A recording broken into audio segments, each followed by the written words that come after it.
নিরামিষের দিন এলেই ভাবতে হয় কি রান্না করা যায়, আবার এমন রান্না যেটা বাড়ির সবাই পছন্দও করবে। তাই স্বাদ বদলাতে আজকে দেখাবো সামান্য ঝিঙে আর কিছু ঘরোয়া মশলা দিয়ে খুব কম সময়ে ঝিঙে ভাপা, যার সুবাসে ভাত কি রুটি দুটোই খেতে লাগে অসাধারণ। তাহলে শুরু করা যাক আজকের রেসিপি ঝিঙে ভাপা। রেসিপিটির জন্য ঝিঙে নিয়েছি 500 গ্রাম। এবার দেখে নিন ঝিঙেগুলোকে কিভাবে কেটেছি। ঝিঙেগুলোকে একটু খোলা রেখে রেখে লম্বা করে কাটবেন, আর যতটা পারবেন কচি ঝিঙে ব্যবহার করার চেষ্টা করবেন। কচি ঝিঙে হলে তবেই ভাপাটা খেতে ভালো লাগে। একটা পেস্ট বানিয়ে নেব, তাই নিচ্ছি 1 চামচ কালো সর্ষে, হলুদ সর্ষে নিচ্ছি 1 চামচ, দিতে হবে 3 চামচ পোস্ত, সামান্য নুন দেব, তাহলে মশলাটা তিতো হবে না। দিচ্ছি 2 শুকনো লঙ্কা, দেব গোটা 4 কাঁচা লঙ্কা, নারকেল কোড়ানো 3 চামচ দিচ্ছি, আর সামান্য জল দিলাম।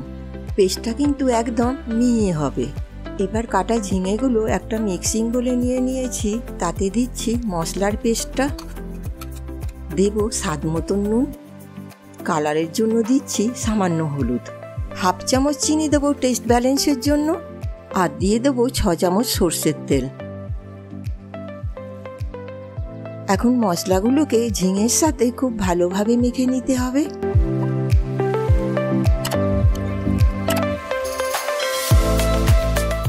এবার ভাপানোর জন্য একটা টিফিন কৌটো নিয়েছি, তাতে সমস্ত ঝিঙে মাখানোটা ঢেলে দিচ্ছি। সামান্য জল দিয়ে বাটিটা ধুয়ে সেই জলটাও দিয়ে দিচ্ছি। দিচ্ছি 4টে চেরা কাঁচা লঙ্কা। সবশেষে ওপর থেকে ছড়িয়ে দেব অল্প সর্ষের তেল।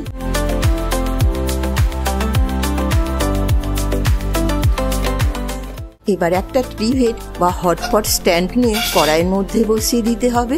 এর ওপর বসিয়ে দেব টিফিন কৌটোটা। এবার জল ঢেলে দেব। জলটা টিফিন কৌটোর তলার একটু ওপরেই থাকবে। জল টিফিন কৌটোর বেশি ওপর অবধি দিলে জল ফোটার সময় টিফিন কৌটোটা উল্টে যেতে পারে। এখন গ্যাসটা জ্বেলে কড়াইটা ঢাকা দিয়ে দেব। ঝিঙেগুলো সিদ্ধ হতে মোটামুটি সময় লাগবে 25 থেকে 30 মিনিট।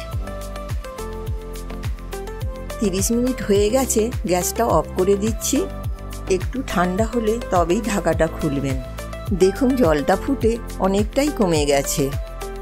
এটা একটু গরম থাকতে থাকতেই পরিবেশন করতে হয়, তবেই বেশ ভালো লাগে।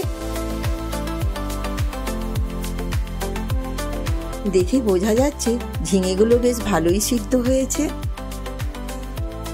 আজকের রেসিপি ঝিঙে ভাপা কমপ্লিট হয়ে গেছে।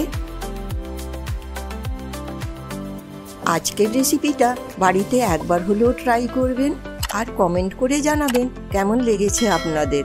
ভিডিওটা ভালো লাগলে একটা শেয়ার করে চ্যানেলটাকে সাবস্ক্রাইব করে দেবেন।